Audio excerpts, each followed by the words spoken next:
All right. Another week, another Senate Circle podcast. Back with the boys. Key Isaac, as again. Yeah, all good, man. Yeah. Not too bad. I see you representing the colours. Is Yeah. this a sign of you becoming more confident in your team? Brother, you need to stop this narrative. I'm just asking a question. From the early in the season, as it's on tape, we're gonna win the league. So it just happened. It came round in the wash. You don't normally wear the paraphernalia, you know. So. No, it came round in the wash. You know what I mean? So I just thought I'd fling it on today. You know? Yeah, speaking of which, squeaky bum time, innit? Squeaky bum time. City made sure they got their win that they needed. No thanks to Dominic Calvert-Lewin. Thanks, mate. You know, that miss. Isaac, where? Hey, listen. It was on a plate. On a It plate. was a good run. Everything. I said, you know what? I can only put Isaac's it got down a to... pretty, though. They did that finish. I said, hey, yo. I can only put it down to he hadn't warmed up yet. Yeah, fair. And it was on his weaker foot as well. His weaker foot. And then City score with a similar type of goal. Just a little bit more quality. Sod's law, isn't it? A little bit more quality. But yeah, obviously, that was down to 2 points. Chelsea at home, wondering what's going on. And it wasn't an easy game, you know. It went all the way. Up until that last kick of the game.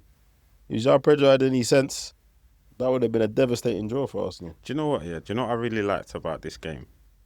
There was 3 things that I really liked about this game. I think number 1, Saliba versus João Pedro. That was a good old-fashioned striker versus centre back. 100%. Me versus you. Who's gonna come out on top? And I loved it. Like, don't get me wrong. There was a few moments where I thought João Pedro could have. He kind of just fell a bit easy, trying to buy the foul, whatnot. But for the most part, he gave as good as he got. Yeah. And it was really good to see, because you don't really get to see that much anymore. Like back in the days when Drogba used to bully Senderos and things like that. Like, you don't get that. Like, a lot of strike. Sorry, I'm just remembering. And he carried him on his back. No. Do you remember that? And then when he scored. Bad. It was so... I think that ruined the rest of his Arsenal career. You think so? Oh, mate. It was horrific. He's lucky social media wasn't around those times. Can you imagine that game? Instagram would have killed him. TikTok would have killed him. Yeah, TikTok would have. Yeah, so, you know, you don't really get to see that much anymore. A lot of the strikers the solo strikers play off the defenders and whatnot. Second point, I really liked what Rosigne did with the midfield to kind of nullify Arsenal. I know Arteta's kind of experimented with Eze in the 10, Saka in the 10, and obviously Ødegaard. We've not seen much of Ødegaard. But what I saw was it was like a diamond setup. I mean, there was also Palmer would float between supporting Pedro and then also becoming a 5th player in the midfield. Yeah, no, it was a good idea. And then, you know, and Chelsea started off well. It didn't, if I didn't tell you where the game was or you didn't know whose ground it was, it wasn't immediately apparent that Arsenal were the home team. I agree. And then Arteta made a little tweak and basically just told them not to just don't let them get the ball to Palmer's feet. Yes. And then for the 10-15 minutes, things just got a bit tricky for Chelsea. So yeah, no, I agree. At first, it was doing them well. They lacked a bit of that final. Well, we both did, to be honest. Both teams were a bit poorly, but yeah, it's almost like Arteta was like, whoa, this wasn't the plan. Hey. Sort that out. Cut that out. Yeah, no, and then the final thing was just the fact that it felt like a big game. You know what I mean? Like yesteryear. Yes, it hadn't... A lot of the big games lately have not felt like proper... You know, everyone used to look like a Super Sunday. It didn't feel like a Super Sunday fixture, so I think... Why do you think that is? Because I looked at it and I thought, there's a lot of players in both teams who like a little bit of needle. You know, Enzo... Caicedo, brother, he loves it. He doesn't shy away from any of it. Yeah. João Pedro likes to get in there. He's a little bit of a shook one. I think Traore made him reassess how he gets involved in those situations. But then obviously, Gabriel's, he loves a bit of trouble. So Timber's the worst. No one talks about it. Timber is a serious troublemaker. You know, Serious. He's a little dirty on the slide. He's got the what they call it again? The dark arts. Yes, Timber's got the dark arts going. I've clocked it a couple of times, and I've not really. I agree. I think a lot of what he does goes under the radar. Yeah, I think he's worse than Gabriel. Yeah, most definitely. I think he's worse than Gabriel. So yeah, I think that that all of that contributed, and Chelsea needed a win, right? Like the way the table was looking. Now they're 3 points behind Liverpool. Yeah, they needed that win to just keep them in contention. Yeah, and they got Villa next. It's not an easy game. So that'll be a big game. Yeah, midweek. Yeah, exactly. And then obviously Arsenal guys coming in, all the chatter. You've left the door open for City. It's down to 2 points now. Blah blah blah. So all of that just boils in, and then you got two of them, probably not the most animated managers in the league, but they're in the Champions League places for animated managers. I think you got them two. You've got Unai Emery. You got my man at Brighton. So you got two animated managers on the touchline. You're all added together for a bit of a sparkler. I know we've touched on it before, and I don't want to go into it again, make it a thing again. But this position of the 10, it's becoming a bit like, what's going on here? Do you mean Arsenal or in general? No, just with regard to Arsenal. We've not seen Odegaard for a little while.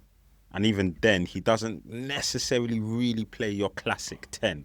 He's more like a left centre midfielder that floats into. Eze's not really looked good. It's the instruction. They're 10s with shackles on. Yeah. Essentially. Yeah. So, the old cartoons where they depict a prisoner with a ball on their ankle. That's a little bit what the 10 at Arsenal is. I don't agree, I don't agree because I think whoever you are, in that, if you play for Mikel Arteta, well, for most of these guys now, because I think that's some of the problem Harvey Elliott is having at Villa with Emery. Yeah. Without the ball, you have to work. Everyone has to work at a level that probably only people with defensive responsibilities had before, right? So, but people shouldn't confuse that side of the game with when you have got the ball, which also have a lot of the time. When you do suck teams into situations, there was a stat today about that. I think that's the ninth or 10th time we've gone 1-0 ahead with a set piece.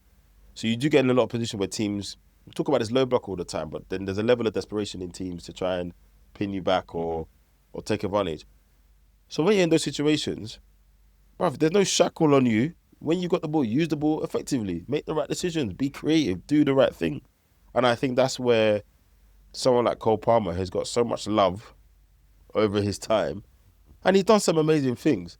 But just because when he's got the ball, he kind of just does what he wants. Yeah. And we just haven't seen that for a long time. I'll go back to Ozil. People used to talk about him being lazy or whatever. He used to regularly clock up, top 3, top 4 mileage stats in that team. So I just think that we're just at a time where certain people they just don't move and act like that. And when Palmer came along, they tried to do a little bit the same with Foden. When someone that can do all the running and structure, but when he gets the ball, he does what he still does the creative things. It stands out. I just think there's way less of them now, and they're not really producing those guys or letting them nurture. Nwaneri is going to be the next one. We can see what he can do. By the time he gets to the first team or gets somewhere where he can play in the first 11, you're going to see that dialed all the way back in today's game, mate. You're going to see that. So I think it's more of a structural. I don't think there's enough of those players, is what I'm saying. There's not enough of those guys around at the level we've seen previously. And in all positions, we go for a cycle. Good strikers aren't exactly 10 a penny now. But we seem to be growing good centre-backs on trees. So I think it's more about the people rather than any shackles. Yeah. Okay, fair enough. I looked at his performance today and he just didn't look at the races. Eze? Yeah, in that. If I say it, he didn't look at the races. People were asking me in the comments last week, what light have people seen? Bro, I like the guy. We want him to do well. But I can point to at least 3 moments. And those moments matter in a game like this where it just seemed like he wasn't expecting the ball to turn up or he was just 1 or 2 seconds late.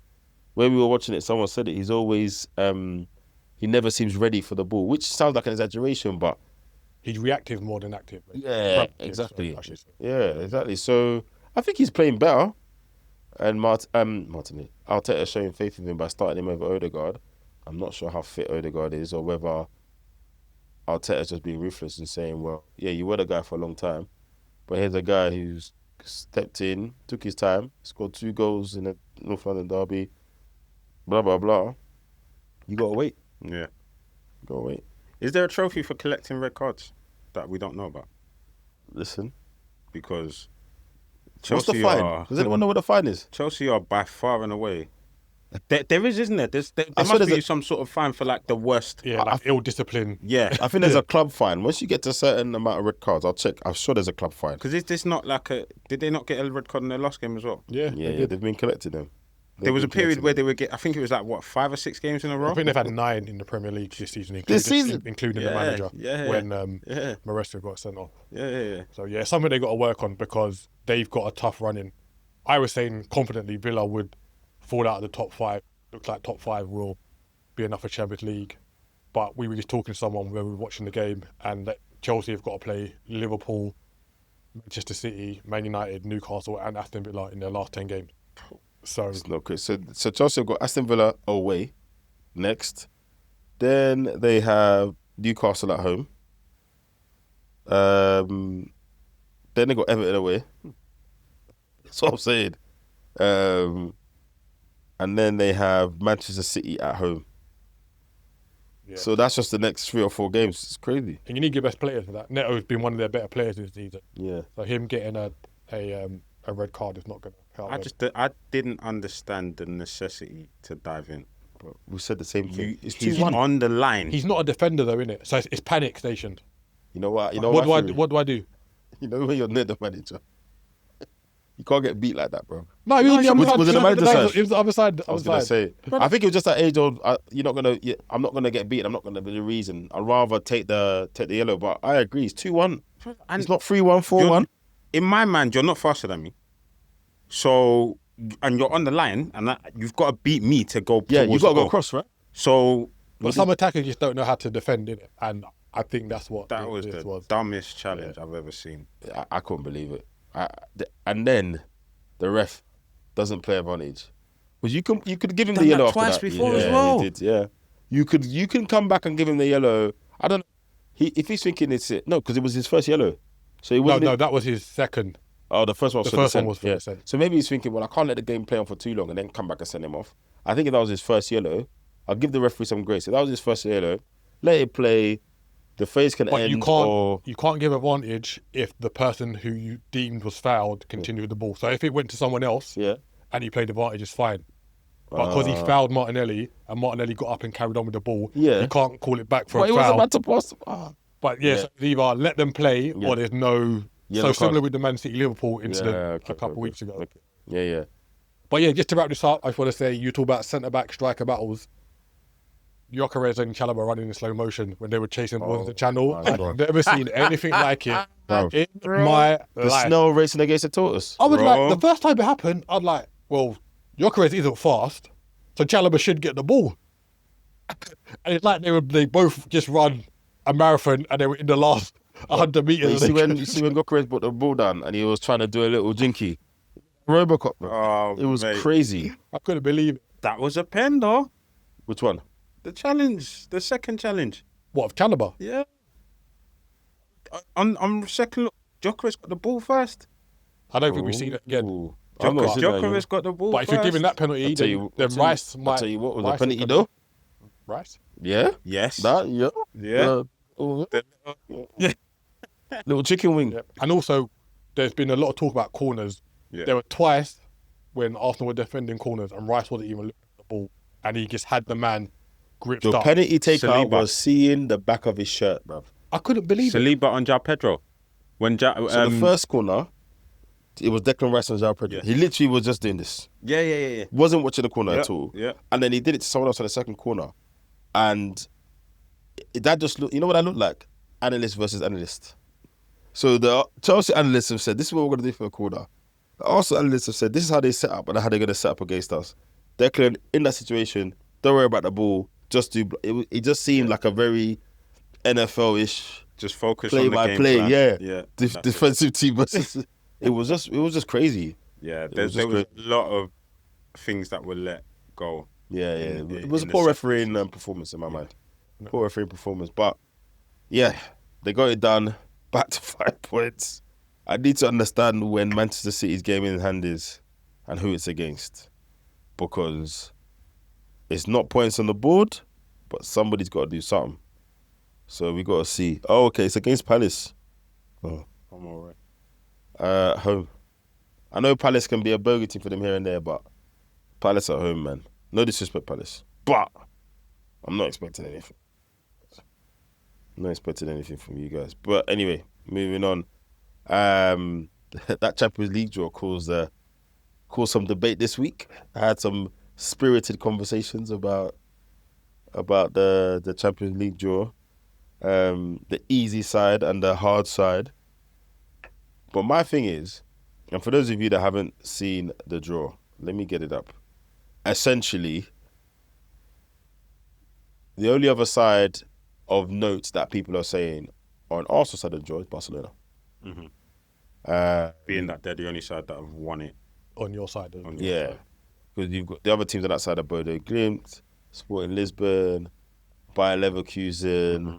You know, teams of lesser recent European pedigree. Any European, Well, pedigree is not just winning it. including yourself. Just saying. Just shut your mouth. I was trying to Anyway. move the goalposts. I'm not trying to move it. I'm just being factual, innit?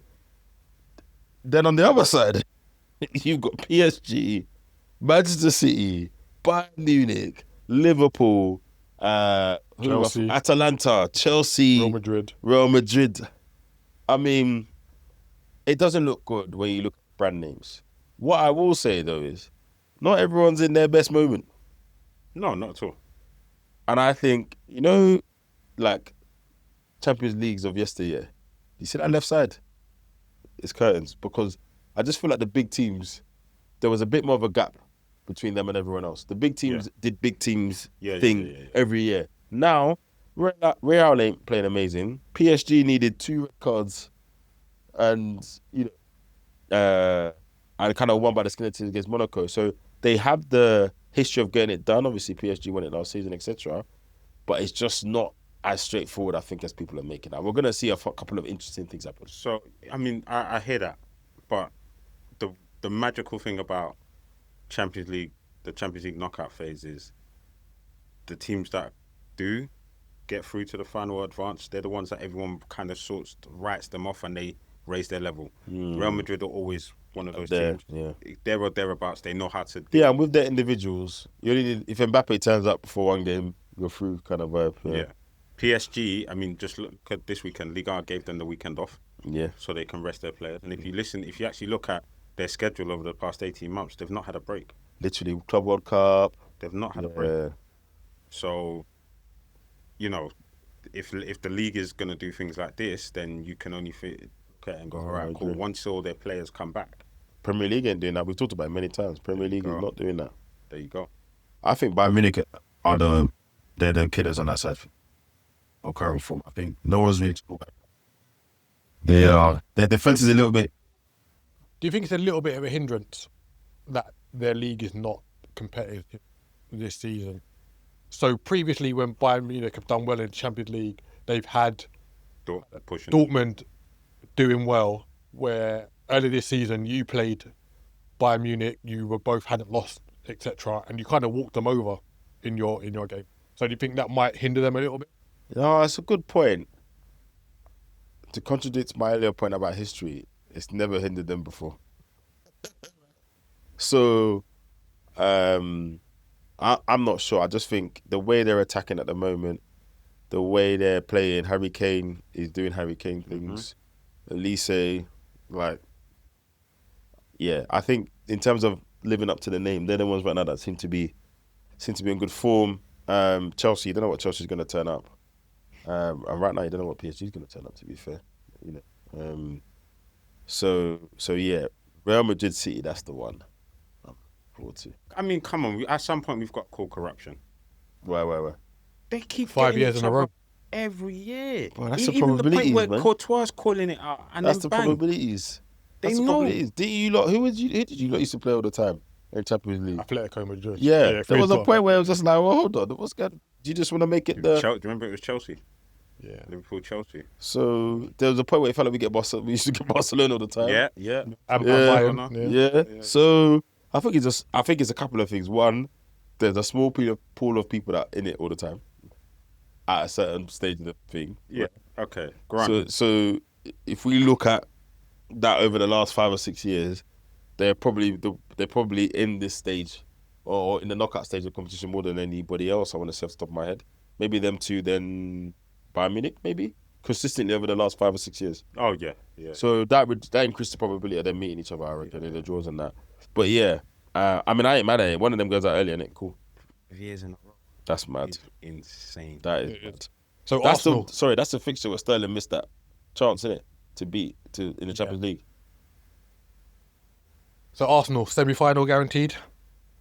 Bro, you know me, I need no excuse to come here and ask Mikel to explain himself. I think that draw there, anything less than semi-final is a failure. Comfortably. Is a failure. Semi-final comfortably. I'm Yeah. not talking about extra time.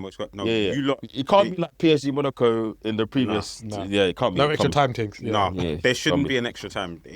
Over 2 legs, you should easily be. be. I agree. And no disrespect to the other teams. No, on we're not side saying of that, the but you finished top of the table. exactly. You finished top of the table. To get You to had be your in this record. position. Yeah, you had essentially. your record, and then all the records everyone wants to talk about. You're top of your league. Yeah, you got a big squad, but deal with it. If you can't, because I think if they beat Leverkusen, if we beat Leverkusen, then it's one of Bodo or Sporting CP next, right? Mhm. Come on, man. Yeah. Again, no disrespect. I think Sporting CP will give them a bit of jib. You know, well organised. They found another striker who's banging goals, but it's got to be semi-final, man. Surely, I don't think that's an unfair expectation at all. What are we saying? Left side semi-final, because Liverpool v Real Madrid or Man City. sorry, come again. Liverpool Yeah. v Real Madrid or Man. Wait, I think what? it all I did depends not on which start carry PSG turns up. Sorry. What? Who does Bayern? Who has to beat Bayern for that outcome to happen? You or? City or. Madrid. Oh, okay, fair. I've still got Bayern in there. If it's City, Bayern beat. I think defensively Bayern can be got at because you're seeing in the league they're going 1-0 down, Right, they're listen, going see 2-0 down, their and then defense is they just do a wobbly. madness. But This is my point. Okay, but when It's- was the last time Bayern were sound defensively or like evenly distributed across Yeah, the whole that's team? true. They've been top heavy for a very long time. And they haven't won it for when last time Bayern won the Champions It's League? COVID, no? 2020, I want to say. So- no, it was 2020? yes, 20. Yeah, yeah, I think this is their weakest defence in They a won it while. after us. And the fact that they're not being tested week in, week out, yet still, even on Saturday, Dortmund, it was the 2-1. Classica, Yeah. they conceded sloppy goals. I think they can be got at. Is it Upamecano still starting for them? Yeah, Oh, that's And- Jonathan Tah, Upamecano, Comrade Lima, and they got the is it Kim's still there, isn't he? yeah. He doesn't start though. Davis No, but was he came starting, on. but he came off injured Yeah. again. So Listen, if Upamecano is starting for you, everyone's got a chance. He's Gabriel before the Renaissance. My biggest concern for Bayern is their midfield. They don't necessarily have a very like their attack is probably the best front in Europe. yep. I think, I would they've argue. got I an can't argue aging that. Manuel Neuer. Wait, who's on the? So you got Kane, Elise. Who's on the other side again? Diaz Yeah. slapping numbers, and then when he's not, I forgot about him. and they still got Gnabry there. Yeah. Then you've got the defense Kingsley and the Coman. aging Manuel Neuer, and then it's the midfield three of. Does Goretzka even start anymore? Yeah, it's fair. So Okay, on you Saturday, you think? Go on. They done Kane up top. Yeah. Then it was Diaz, Gnabry in the 10, Elise on the right, with Kimmich and Pavicic in the middle. So There you go. and Musiala's coming back from fitness as well, so he'll. But yeah, I think It's a must. their defense will be their weak point Yeah, I agree. in that. So you think if Bayern but Real will beat them, but I believe so. they'll beat City. Yeah. Yeah, fair. and That's fair. go to PSG point. I know. So you gotta beat PSG to get harping to back that- to last season. Sorry, but they you got didn't beat us over 90 minutes in the 2 games. but you got to beat PSG to get to that semi-final you Yeah. predicted. Okay. But here's the thing: it's a PSG team that have played for 18 months. I know Fabian almost. Ruiz right now as well. Dembele's injured. Yep. Who were the other stars? Barcola and Doué have not been the same players that they were last season in the Champions League run. Who's the Continue. Yeah, Vitinha's not looked as controlling as he's not shown that. But again, like I said, they've played so much football. He's bound to take a toll. They're still jeopardy in their league. They're only 4 points ahead of Lens in the league, so they're still jeopardy. Where normally they're like 10 it's points so ahead, far so gone. they can just rest man and rotate. And because you ain't play for that in the league, you lot gonna have energy. Yeah, is that what we're saying? You got to put. You got to put your chips. I'm not saying what's No, problem. we'll answer then. I've got a question. You got to put all your bet chips you in the games that you're favourable at, innit? So why not? Yeah, that's for you. Got to back your team. I'm not sure, man. I think I mean, if you get to semi-finals, Slot's job is safe. Nah. Doesn't want that now, does he? No, I don't mind. I've said I think for his job to be safe, He's got to win the Champions League. he's got to win it. I think if he gets to semi-final and he doesn't embarrass himself in the FA Cup and you qualify for Champions League again, I think his job is safe. He's gone, man. Get into semi-finals with all of this and the summer, I think he's all right. That'd be good. Get him out. I think he's all right. Get him out. Okay. Okay, so wait, here's my question. Considering the layout of the draw, do you, as our resident Arsenal fan, do you think that this draw is favourable Yes. to your league run? Yeah, I think so. So there's no if room you for had Man City excuses. and everybody there. Bruv, I don't care. We have enough players. We've got enough of a squad. Just use them.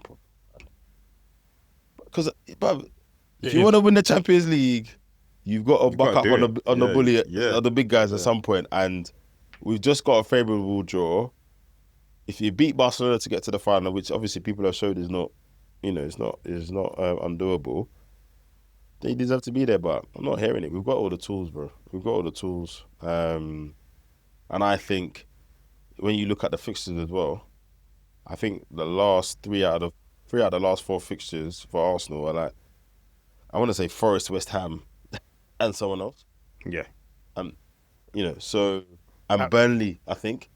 Something like that. Man City might have to go to Real Madrid, whatever. And they play Real Madrid in the week building up to the League Cup final. Yeah, so exactly. they're Look, I think the chips are falling nicely. Does it make it easy? No. Could it have been worse? Definitely. It could have been way worse, man. Could have been way worse. So, I don't know. I don't want to go on about it, but you see sometimes the way things line up for teams when they're going for stuff, do you know what I mean? You got to take advantage. And that's why I think that people really, really respect the teams that have done the Champions League multiple times. Because once you've done it 2 or 3 times, you can't accuse anybody of they had this run or they had that run. Do you know what I mean? Yeah. Real Madrid have had to beat everybody to do what they did. What was it, 3 and 4 years or something stupid? When no, did they're theirs. three-peat. Back to back?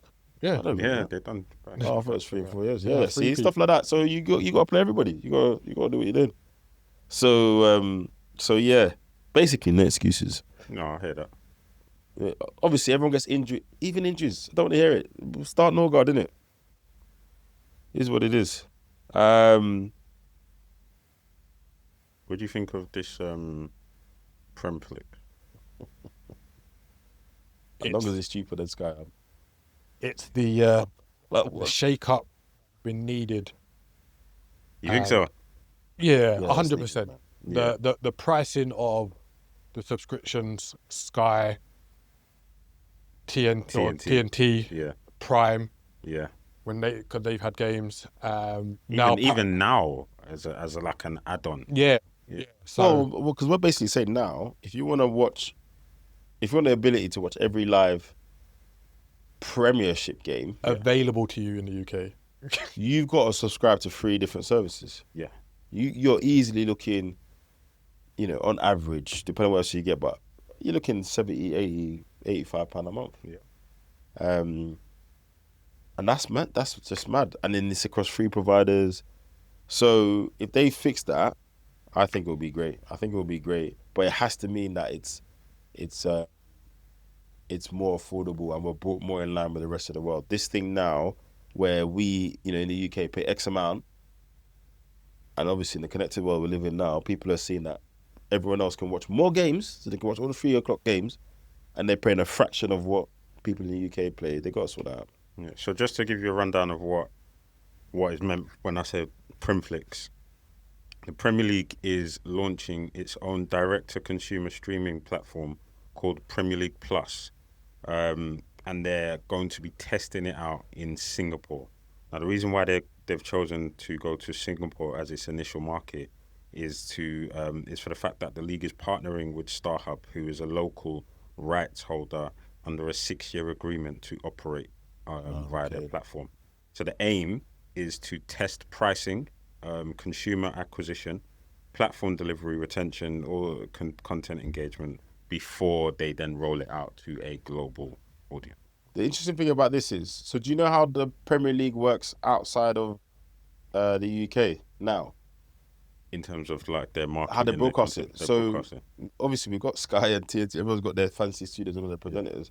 But as I understand, there are a number of markets where actually they don't locally produce the show. Yeah. So you got Premier League Productions or Premier League TV, and they partner with an existing production company. Got you. And they do that, and then they broadcast it. Some markets still do their own local. You know, for those of you when you're on holiday, not from here, but when you're on holiday, and you watch the Premier League, you will see a presenter you don't know and some footballer you forgot about. Rio Coca. On the pundit. Tim He Howard.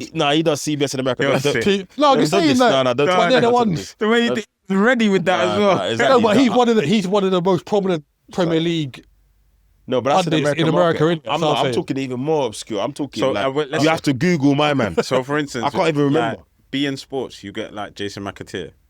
Yeah, okay, that's fine. To be fair, Jason McAteer was well enough known. Now, if I see him, I know who he is. I'm talking. I've been on holiday, banged on the Prem, and I'm like, who? Yeah. I've seen Steve Nicol.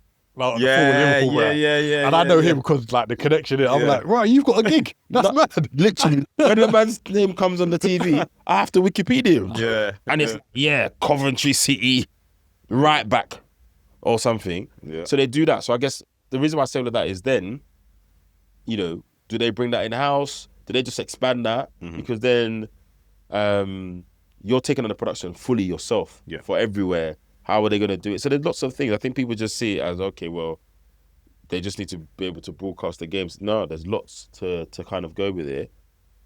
I'm not sure this comes to the UK anytime soon, man. We'll be the last adopters, very much so. Yeah.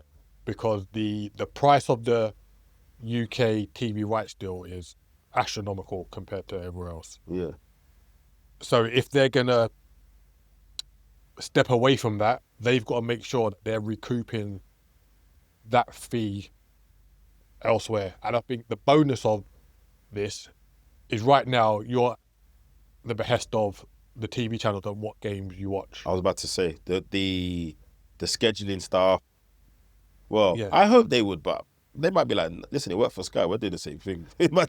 Yeah, but it also, I mean, I know you just said obviously the contractual situations with the existing broadcasters, but then there's also the 3 p.m. blackout, which is actually still a thing. That will need to be, I'm pretty sure they need to go like a bill or something that needs to be passed. But I don't for see that. that being a problem. And also, I think it would help with the fixture scheduling problem that we have, because you're not at the mercy of the TV companies.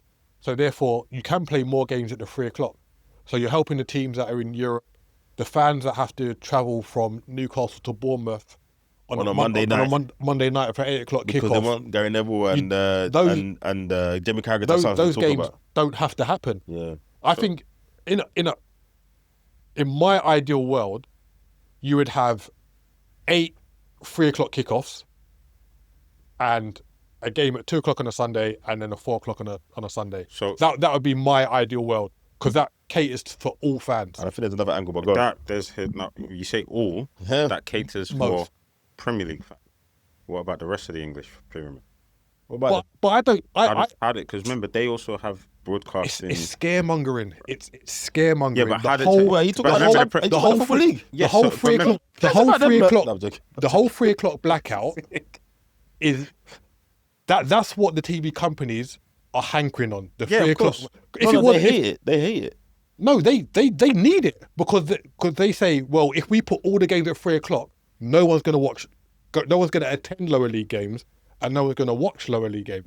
Wait, who's anchoring after the TV companies? I think the TV companies No, are. I don't think so. They would love to be able to broadcast every game. They would love. They'll charge you more money. I agree with Coco's but they point. wouldn't put 8 games on at 3 p.m. They would still do 12:30, 5:30. Why are you saying 8 o'clock on a I agree. Sunday? They would still do what they do now, to Isaac's point. But I don't think they want it gone. They want it gone. They want every game live, bro. If you're on Sky, you want every game live. Exactly, because then that's more revenue money for them. Yeah. More TV revenue for them. But I think the issue and the reason, a lot of the reason why they say the 3 p.m. blackout was brought in is to ensure that fans attended the games, right? Exactly. So I think if they removed the 3 p.m. blackout, then there's that issue. Do fans still attend the games? And then 100%. it becomes broadcaster versus clubs. But I don't think you can remove the 3 p.m. across the whole pyramid. I think you can only remove the 3 p.m. at the Premier League and at the most Championship. You can't remove the 3 p.m.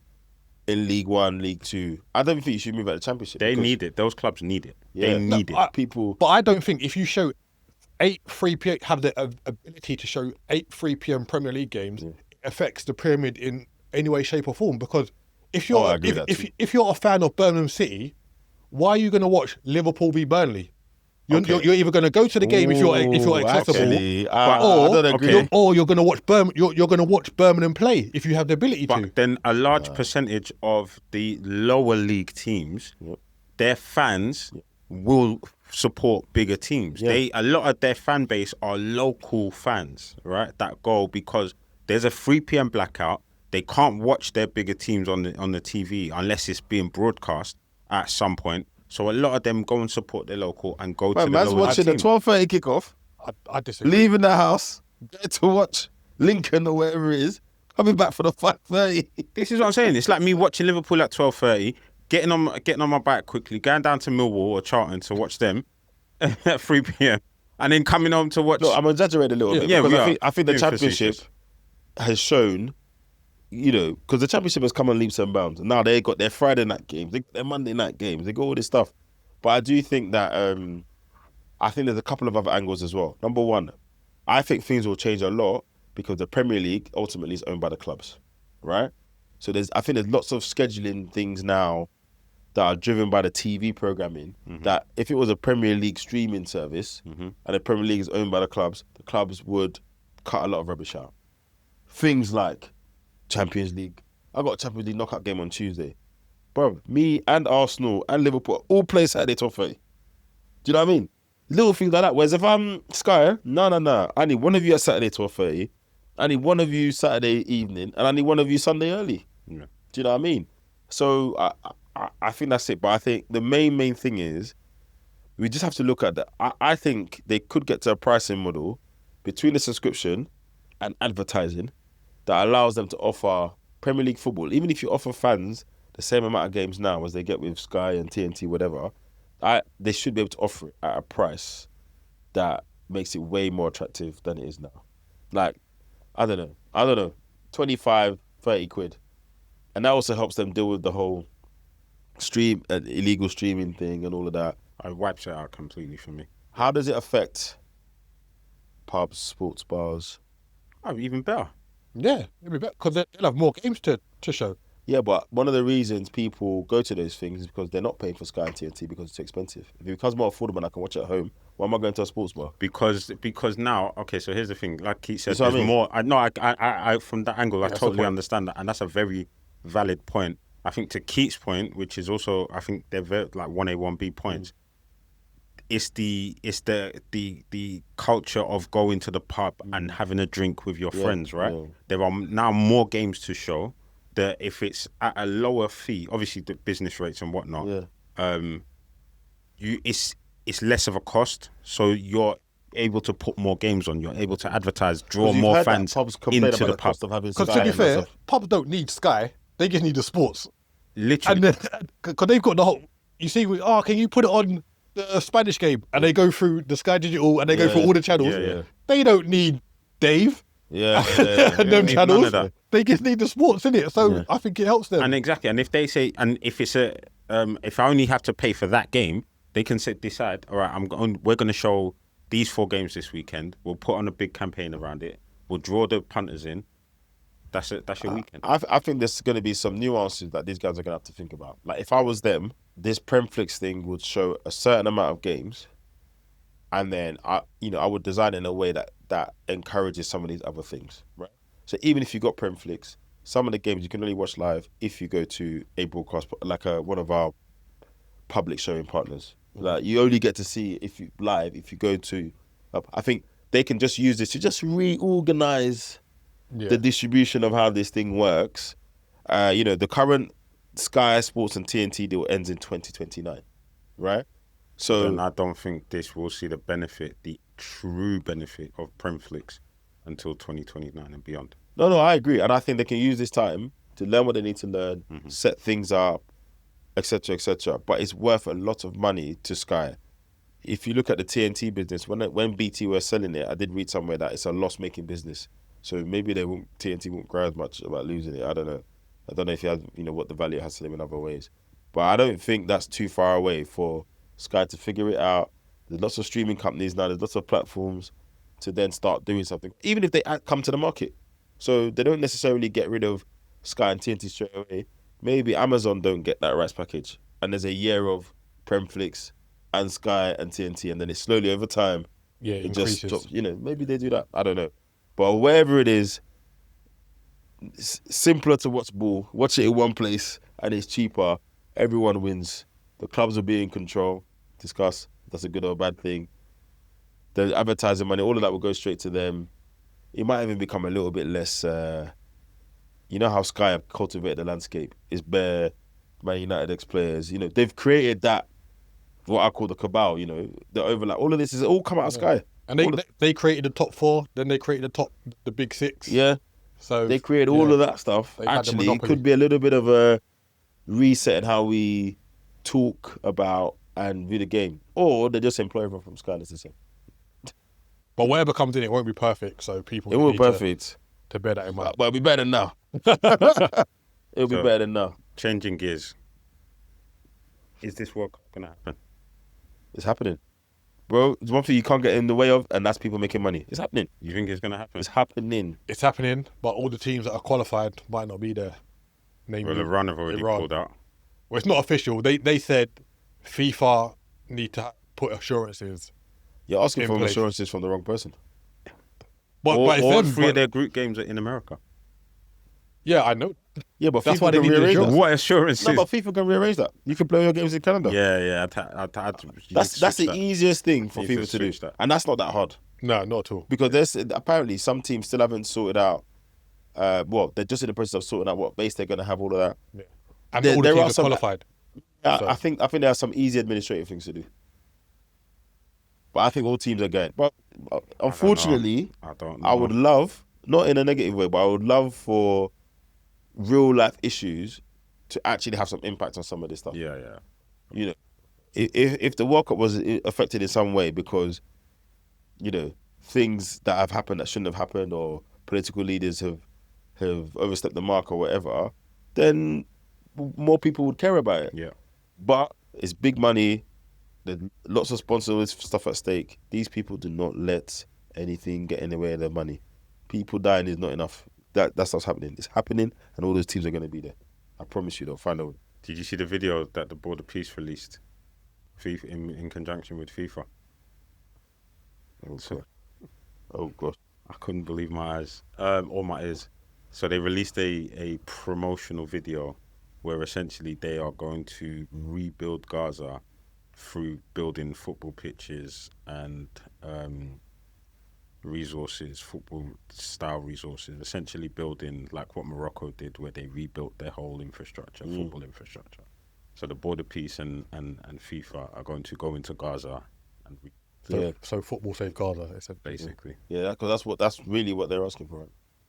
Unbelievable. Yeah, but I think between what's happened in the last couple of days and all the stuff that's happened in Mexico, Mate. People are worried. I think what we might see, though, to be honest, is less fans than maybe would have gone.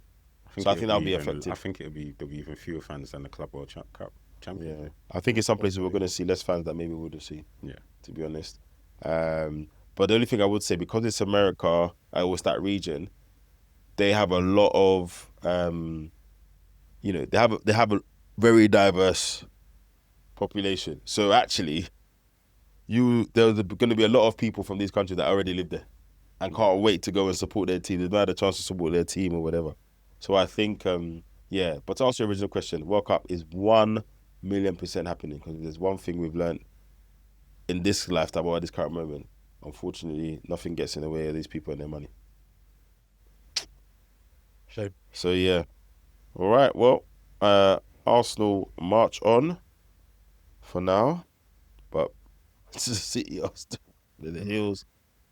Liverpool might make the Champions League.